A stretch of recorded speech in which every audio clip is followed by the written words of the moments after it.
प्रिय मित्रों, good morning सबको। Very good morning. आप सब कैसे हो? आप सब बहुत अच्छे होंगे और आपकी पढ़ाई भी बहुत अच्छी तरह से चल रही होगी। आप सबका स्वागत है लक्ष्य classes TC player YouTube platform पर। आप सब बहुत अच्छे होंगे और आपकी पढ़ाई भी बहुत अच्छी तरह से चल रही होगी। तो मुझे पूर्ण विश्वास है कि आपकी पढ़ाई बहुत अच्छी तरह से चल रही है, क्योंकि एग्जाम बहुत नज़दीक है और एग्जाम को देखते हुए आपकी पढ़ाई बहुत जोरों पे चल रही है। और उसके आप टेस्ट भी दिया होगा, टेस्ट सीरीज भी आपने ली है, तो उसके क्वेश्चन भी आप अच्छी तरह से कर रहे हैं, क्वेश्चन प्रैक्टिस भी कर रहे हैं और क्वेश्चन टेस्ट देने के बाद उसका सॉल्यूशन भी आप कर रहे हैं, ठीक है ना।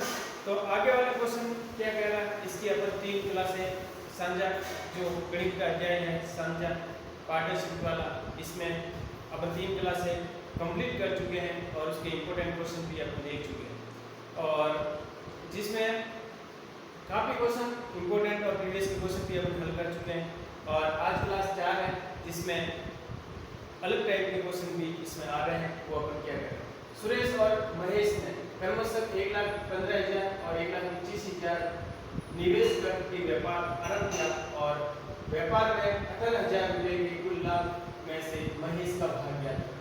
इसका महेश का भाग आपको ज्ञात करो। 18,000 रुपये का कुल लाभ हुआ तो महेश का भाग कितना है वो आपको ज्ञात करो। चलिए मित्रों, इसमें आपको सुरेश और महेश की पूंजी का अपन अनुपात निकालेंगे। क्या निकालेंगे? कुल पूंजी का अनुपात निकालेंगे।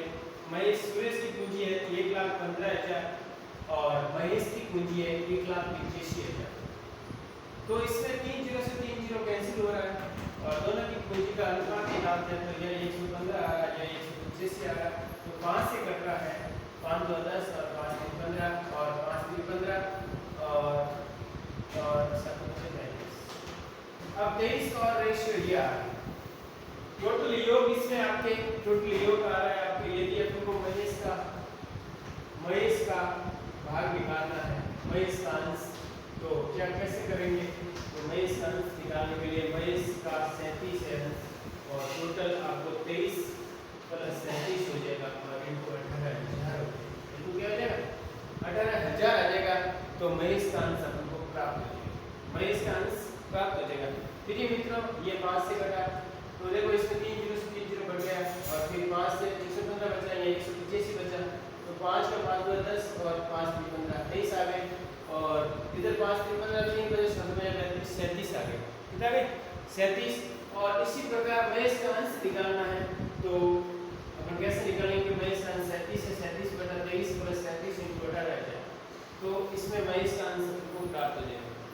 तो 37 और 23 कितना हो गए? 7 3 10, 7 और 3 10 और 2 3 5 6 और इसमें अपन 18 का भाग लेंगे।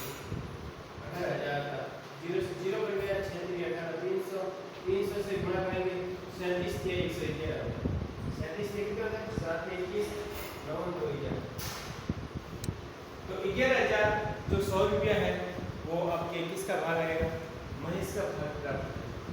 11,000 100 रुपया है, वो महेश का भाग हमको प्राप्त हो जाएगा 11,000 100 रुपया। किसका भाग है? महेश का भाग प्राप्त। इसी प्रकार अपन सुरेश का भी भाग निकाल सकते हैं। किसका भाग? सुरेश का भी भाग अपन निकाल सकते हैं कि सुरेश को लाभ में कितनी राशि प्राप्त हुई या उसका अंश क्या। तो सुरेश का अपन निकालने के लिए क्या करेंगे? सुरेश का भाग निकालना है तो सुरेश का भाग आ रहा है 23 बटा 7 इंटू 37 करेंगे। इंटू क्या करेंगे? 37 नहीं 18,000 करेंगे। 18,300 आ गए और 23 किया दूसरी तरफ और 6,900 रुपये किसका आ गए? सुरेश के आ गए। जो ऑप्शन ए में आ रहा है तो सुरेश का भाग आ रहा है। किसका? सुरेश का भाग ऑप्शन ए में आपको प्राप्त होगा। तो थैंक यू मित्रों, ओके, ऑल द बेस्ट। आगे और क्वेश्चन करेंगे जिससे अपन को हेल्प मिलेगी। क्वेश्चन की टाइप का आ रहा है और इसमें दोनों का अंतर पूछे, दोनों का क्या पूछे? अंतर पूछे तो भी अपन निकाल सकते हैं कि 0 से 0 गए 0, फिर 0 से 0 गए 0, फिर यहाँ 11 में से 9 गए तो 2 और 11 में से 9 गया तो 2, 11 में फिर यहाँ 10 में 10 में 6 गए 6। पहले से रुपया का क्या हो जाएगा? अंतर प्राप्त हो जाएगा। पहले से रुपया क्या अंतर आपको प्राप्त हो जाएगा। तो इसी प्रकार इसमें कोई भी आपको ऑप्शन कोई भी इसमें स्टेप आगे और क्वेश्चन करते हैं। उस क्वेश्चन के अंदर क्या होता है, तो उस क्वेश्चन के अंदर क्वेश्चन करते हैं। प्रिय मित्रों, आगे वाला क्वेश्चन क्या कह रहा है, क्वेश्चन को ध्यान से पढ़ना है और उसके अकॉर्डिंग आपको क्वेश्चन का आंसर है। टोनू मोनू से 10% ज़्यादा निवेश करता है। टोनू है मोनू से 10% ज़्यादा निवेश करता है। तथा सोनू है वो मोनू से 10% कम निवेश करता है। 10% कम निवेश करता है। तो तीनों वेक्टर की कुल निवेश 60,000 रुपये है। तो मोनू का निवेश कितना? अब देखो क्वेश्चन को, जो टोनू है मोनू से 10% ज़्यादा करता है। तो अपन ये देखो, दोनों मोनू से 10% ज़्यादा करता है, तो ये ज़्यादा करता है, ये मोनू से ज़्यादा करता है। फिर सोनू मोनू से 10% कम करता है। तो देखो जो टोनू करेगा, टोनू मोनू और सोनू ये करेगा 10%, 100%, ये 10% कम करता है, 90 करेगा, और ये 10% और कम करता है। इसका 10% 90 हो, 10%, अब इसका 10% 90 नीचे से कम, ठीक है। अब देखो ये तीनों वैल्यू का कुल निवेश 60,000 रुपये, तो मोनू का निवेश क्या है? अब देखो अपन को इन तीनों का योग करना है। क्या करना? योग करना। योग करोगे तो 100 271 आएगा, ठीक है, 271। और मोनू का निवेश आ रहा 90 और इधर आ रहा है 60,000। तो इसको सरल करोगे ना, तो आपके पास क्या आएगा? इसको सरल करने पर आपके पास 20,000 रुपया है, वो मोनू का है निवेश। कितना आएगा?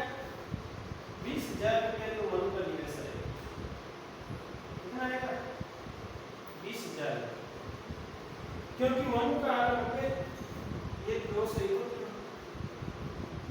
यदि इसको 80 माना है, क्या मतलब 80 मान 270 है, और क्या 27, 3 का भाग 3 तो 6,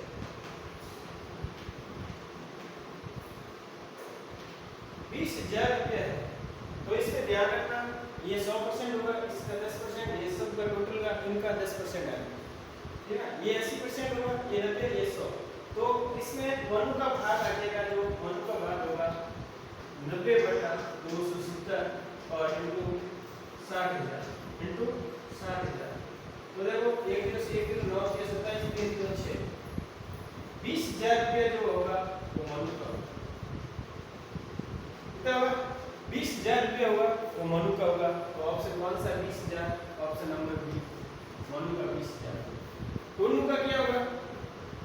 टोनू का हो जाएगा आपके 100/270 इंटू 60,000।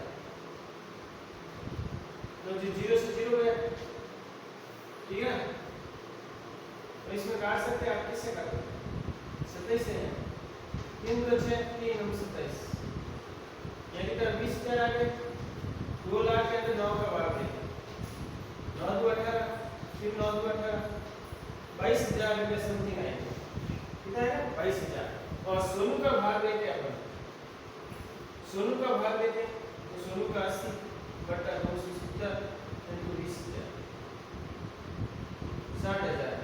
क्या है? 60,000, 0 से 0 कट गया, 3 × 6 = 3 × 27, फिर 20,000 9 का भाग देंगे अपन, तो कितना आ जाएगा इसमें? 0 से 0 गया, 9 आ गया, फिर यह 2 आ गया, फिर 20,000 को 8 से गुणा करोगे तो 1,60,000 आएगा। 1,60,000 में 9 का भाग देंगे, 9 का भाग दिया 16 × 16, 16 × 48, नहीं 9 × 9 = 7, 9 × 7 = 63, 13,000 कुछ समथिंग है। कितना है?